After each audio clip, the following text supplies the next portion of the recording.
जिस उपद्रवी को आज हमारी पुलिस ने अरेस्ट किया है वो भारतीय जनता पार्टी के लोकसभा के मेंबर का चीफ इलेक्शन एजेंट था। माननीय प्रधानमंत्री जी के साथ उसकी फोटो थी। किसने गृह मंत्री जी के साथ उसकी फोटो थी? और मैं ये कहना चाहता हूं माननीय सभापति महोदय, माननीय प्रधानमंत्री जी के साथ फोटो, तो उनके फोटो फ्रेम में तो कोई मंत्री और सांसद भी नहीं आ सकता। वो व्यक्ति, वो उपद्रवी कैसे माननीय प्रधानमंत्री जी के साथ फोटो में मौजूद था? बंदरगाह बेच दो, एयरपोर्ट बेच दो, रेल बेच दो, और जो सवाल पूछे उसे जेल भेज दो। पिछले 2.5 महीने से ज्यादा वक्त से इस ठिठुरती हुई सर्दी में, बारिश में इस सरकार से गुहार लगा रहे हैं कि जो उनकी मांगे हैं, जो जायज मांगे हैं, उनको ये सरकार सुने। लेकिन बदकिस्मती इस बात की है कि सरकार अपनी जिद छोड़ने को तैयार नहीं है। राष्ट्रपति जी का जो अभिभाषण होता है वो सरकार की नीतियां और सरकार के कार्य माननीय राष्ट्रपति जी दोनों सदनों के सामने रखते हैं। अब सरकार भले ही जुमला जीवी सरकार हो या भाषण जीवी सरकार हो, माननीय राष्ट्रपति जी को सरकार के लिखे हुए भाषण को वहां पढ़ना है।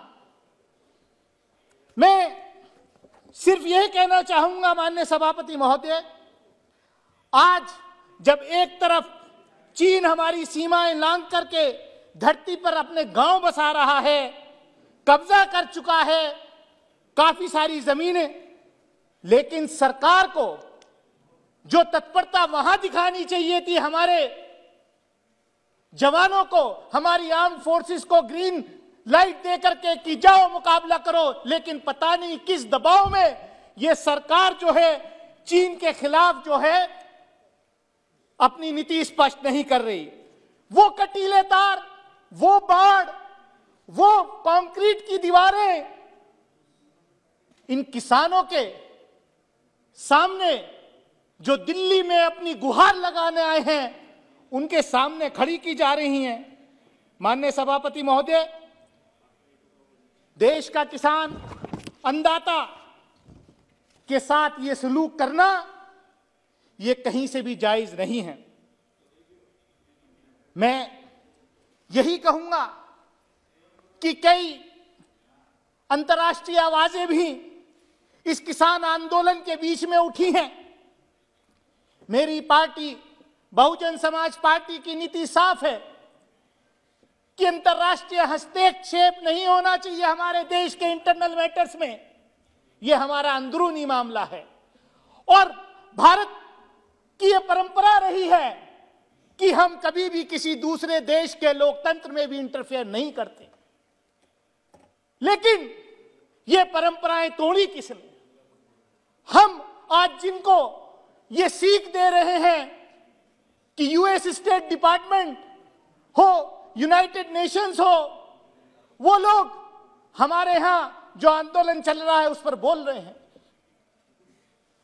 लेकिन जब हमारे देश के प्रधानमंत्री जाकर के दूसरे देश के लोगों को ये कह रहे थे कि आपको कौन सी सरकार चुननी है, अब की बार ट्रंप सरकार, ये मौका हमारी विदेश नीति जो बदली गई उन्होंने दिया है।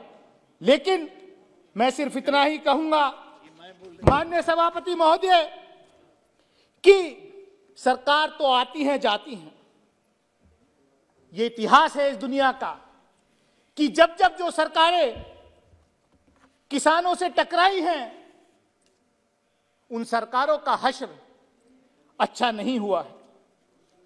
अभी एक बीजेपी के सांसद यहां कह रहे थे कि मैं इस्तीफा दे दूंगा अगर कोई ये साबित कर दे कि गणतंत्र दिवस के दिन 26 जनवरी के दिन भाजपा का कोई कार्यकर्ता वहां पर लाल किले पर मौजूद था।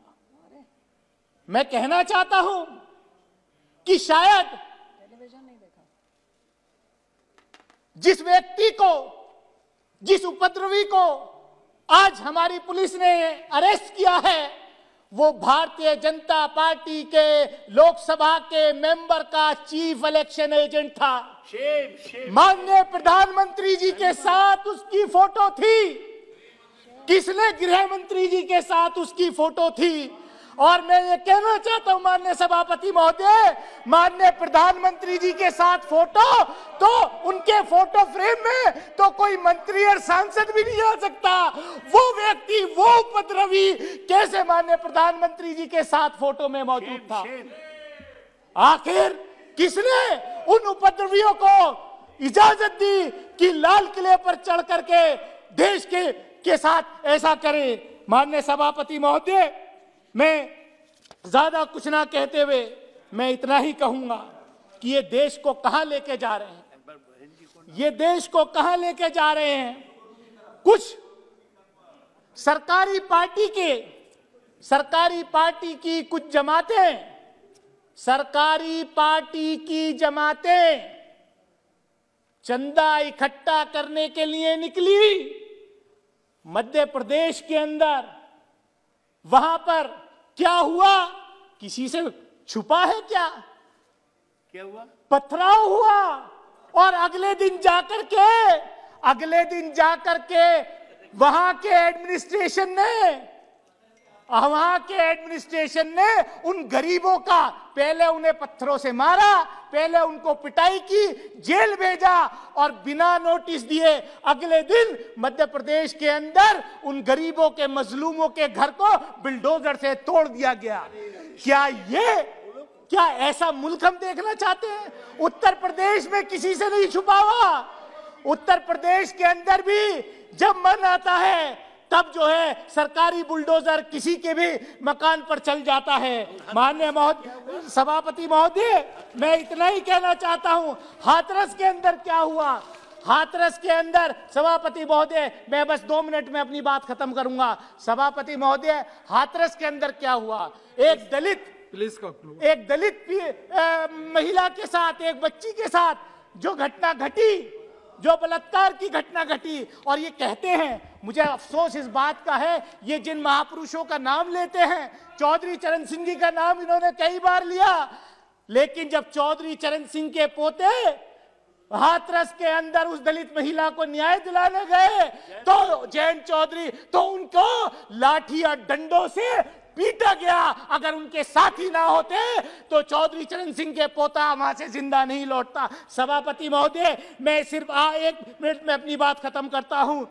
अभी बजट आया, बजट के ऊपर एजुकेशन बजट में 6% की कमी की है। बजट ये सरकार मेरे ख्याल से चाहती है, इनका नारा है कि अगर पढ़ेगा इंडिया तो सवाल पूछेगा इंडिया। इसलिए सारे विश्वविद्यालय, सारी एजुकेशन सेक्टर को डिस्ट्रॉय कर दो।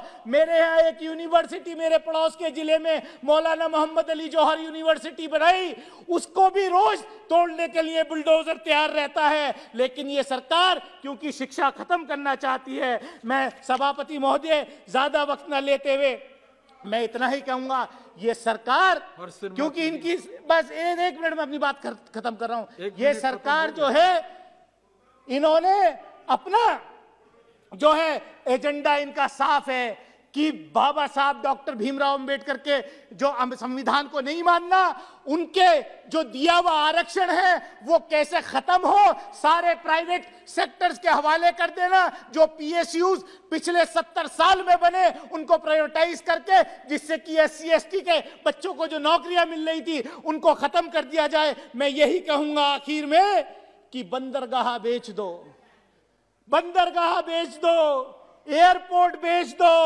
रेल बेच दो, और जो सवाल पूछे उसे जेल भेज दो। मैं तैयार हूं इस बात के लिए कि आपसे सवाल पूछता रहूंगा। और जिन आंदोलनकारी किसानों को कहा कि वो आंदोलन जीवी है, मैं अपनी बात खत्म करता हूं। स्वर्गीय डॉक्टर राम मनोहर लोहिया ने कहा था कि जिस लोकतंत्र की सड़कें सूनी होती है उसकी संसद जो है आप जानते हैं, आप जानते हैं। तो इसलिए ये आप उन महापुरुषों की तो बात कम से कम बात मानो। और सभापति महोदय, मैं कंक्लूड कर रहा हूं एक सेंटेंस में। आज जो देश में हो रहा है, गरीब को, मजलूम को, अक़लियत को न्याय नहीं मिल रहा, और वो न्याय जो है जुडिशरी में भी क्राइसिस आ गया है। मैं इसी बात के साथ अपनी बात खत्म करता हूं कि मुझे स्वर्गीय अरुण जेटली जी का एक बयान याद आ रहा है, संसद के अंदर दिया हुआ। उन्होंने कहा, एक मिनट कभी खत्म नहीं हो रहा है। कंक्लूडिंग आपका एक मिनट अरुण जेटली जी ने संसद के अंदर कहा था कि आज के जो जजेस हैं, जो जुडिशरी है, वो इस बात को तय कर देखती है कि रिटायरमेंट के बाद मुझे क्या बेनिफिट मिलने वाले हैं। उन बेनिफिट्स पे तो कोई असर नहीं पड़ेगा। यही आज क्राइसिस सरकार में है, यही जुडिशरी में है। आपका बहुत बहुत धन्यवाद। Thank you very much.